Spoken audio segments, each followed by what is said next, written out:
Hello, my name is Shelley, and welcome to Joyfully Made. I am here today because around 4 years ago, I felt like my life just got turned upside down, and God went from barely making my to-do list to honestly becoming a daily non-negotiable. It has been an incredible journey of healing, tears, moments of laughter, feeling like my mind is like blown with things that I just never knew. And I so want to invite you to join this journey with me. Before we get into anything, we need to do a little bit of housekeeping, okay? Just two things. First of all, it is important for you to know that I was born with something called optic nerve atrophy, and I have low vision. I'm actually considered to be legally blind because I can't technically read the eye chart. So why is that important? Because I kind of do life differently, and as I am doing these videos, you're going to see that I have to do some things differently. For instance, I cannot read books anymore without like a high powered magnifier to read them, and it just gets really clunky and uncomfortable. So I do all of my Bible reading on my iPad, just like I just use Bible Gateway, honestly, on Google. Also, I can't read like cue cards for myself or notes. If you ever see me doing something a little bit weird and you're like, what is she doing? Just remember, oh, right, she can't really see. Okay, so that's housekeeping number one. Number two is, hey, I am creeping up to 45, and I am very much in that whole perimenopause stage of life. If you know, you know. Now, I feel like I take a handful of vitamins every day. It definitely helps, but I'm not going to lie. Sometimes the filter is not there, and sometimes the tears come out of nowhere. And when it's just those moments and you're ready to be like, oh, I can't believe Shelley said that. Just like take a deep breath and be like, it's the Perry, okay? Like I said, if you know, you know. All right. Yay. Now that we got the housekeeping out of the way, let's get into the juicy details. Who am I? Well, again, my name is Shelley Shelke. I have been married for, oh my gosh, that's really bad. Okay, I'm thinking 23 years. 23 years this month. Okay, I do love my husband, but I'm really bad with remembering that kind of stuff. And again, it's the Perry. Whoa, I literally just proved the Perry right there. Okay. Anyways, I have 3 amazing children. They are all in their 20s. I am pretty extroverted by birth. I love good conversation. I love meeting new people, but I also love a good, deep conversation. I even like a good debate, as long as we're not acting crazy town. Let's not get started on politics here. Oh, I just dropped it again. Oh, the Perry, the filter. Get the filter, Shell. Okay, so my husband and I have been together since we were like 17. And I think like a lot of us were raised in a church or had some type of upbringing like that. I myself was raised in a church along with a Christian school. It was good. It was sometimes not good. That's okay. I was also sometimes a bit of a misfit, never quite felt like I fit in. At 19, my husband and I had our first child. Yes, we were pregnant teens. We actually both met in the school. I think we've known each other since we were like 12, been together since we were 17. So you got to forgive me for like kind of losing track of the numbers sometimes. Sometimes I remember by how old my oldest is, and then I subtract 2 years because we got married when he was 2. Anyways, that's that. Okay, so season of life for us, we're almost empty nesters. Our youngest is actually getting married in August, and my boys live outside of the home. They're doing their things, and we are just trying to kind of figure out life all over again. I actually ran a day home for 20 years, and kind of like COVID just kind of flipped everything upside down. And I kind of just was like, I hit that point where I was like, okay, I'm a little burnt out from everything. COVID, day home, You know, I don't have to explain. We all went through it.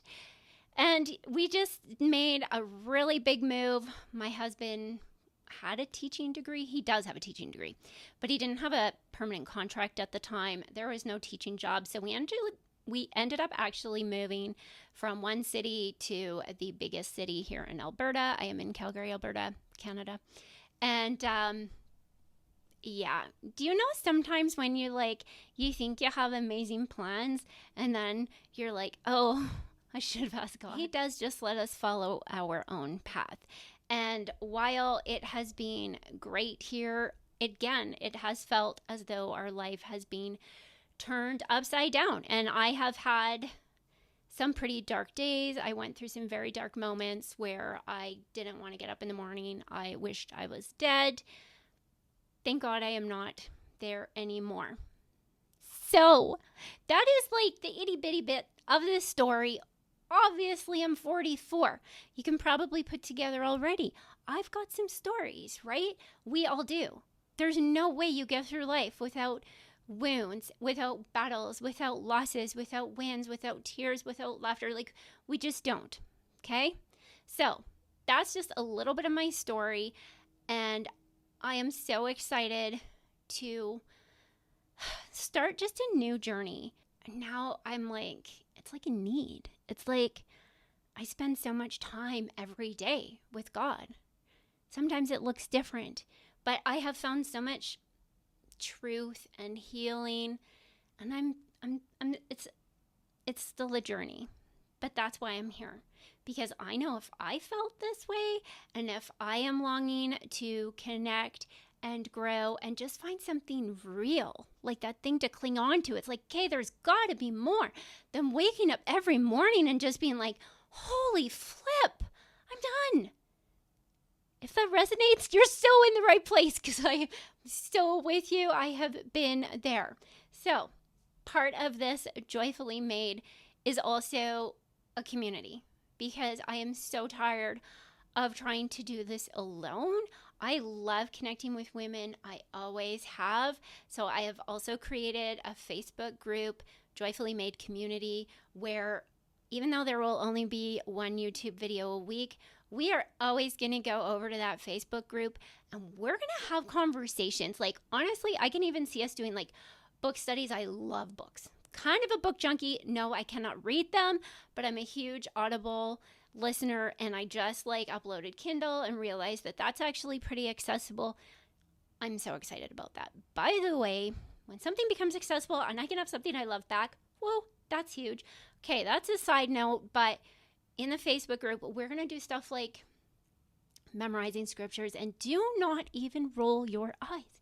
Once you do the walk with me and we're doing it together, you're going to get it. I promise you're going to get it. Okay, so that's that. Now I want to talk to you about why I called this channel Joyfully Made. First things first, my friends. Joyfully Made is 100% a declaration. For me, it is, the word joy is like a buzzword. Like, I found that, especially like a couple years ago when I was still really working through things, which I'm still working through things, side note, but when I was still really working through stuff, the word joy would just pop out at me. I would go into the Bible Gateway and I would type in the word joy, and I would just see all the verses that come up. Okay, by the way, did you know you could do that? Okay, so joy is my buzzword. Joy is like the friend that you reach out to and they ghost you. Once in a while it comes back and it's like, oh, you feel so good and you feel so grounded all of a sudden. It's like hanging out with your bestie for 1 hour and nothing else matters, and you have the good talk and the cry and the belly laugh and the snort and all of the things. To me, the word joy just encompasses so much. It encompasses a longing, a desire. It's this thing I feel like we're all searching for, but it's so hard. It's like a shadow. It's like you can't grasp onto it. It's like, realistically, it's kind of like sleep for the whole Perry thing. I love going to bed, but why can I not go to bed and then sleep? sleep and joy. They're like these elusive things that I cannot grasp. I created Joyfully Made. I named it Joyfully Made because it's 100% a declaration, because I want it. I want to feel every morning that joy. And my middle name is also Joy. Shelley, Joy, Shelky. So, I don't know. That's just kind of cool, right? Okay, so again, Joyfully Made is also based on Psalms 139, where it says, we are fearfully and wonderfully made. There's a few different translations. They are all fabulous. But I tell you what, when you're somebody that wakes up every morning with a disability and you're like, y'all, I still can't see, you got to make that choice. And I know you know what I mean. Because it doesn't matter who we are. We still wake up in the morning. We still have our circumstances. We still have our frustrations. For me, I got the circumstances, the frustrations, and I still can't see. But I have just really realized that joy is just kind of a choice, and it's not always easy to make. So I choose to believe every day that I am fearfully and wonderfully made, despite how I feel my circumstances. All right, last part of Joyfully Made, and I love this. If you noticed on the logo, it's part of the banner. Anyways, it's a pink rose. So when I started thinking about Joyfully Made, and like I knew Psalm 139, and then I was like, what's a symbol? I kind of wanted an image. So I just started searching up images that represent joy. And the pink rose was one. I really spent some time thinking on a rose itself. And a rose is so very beautiful.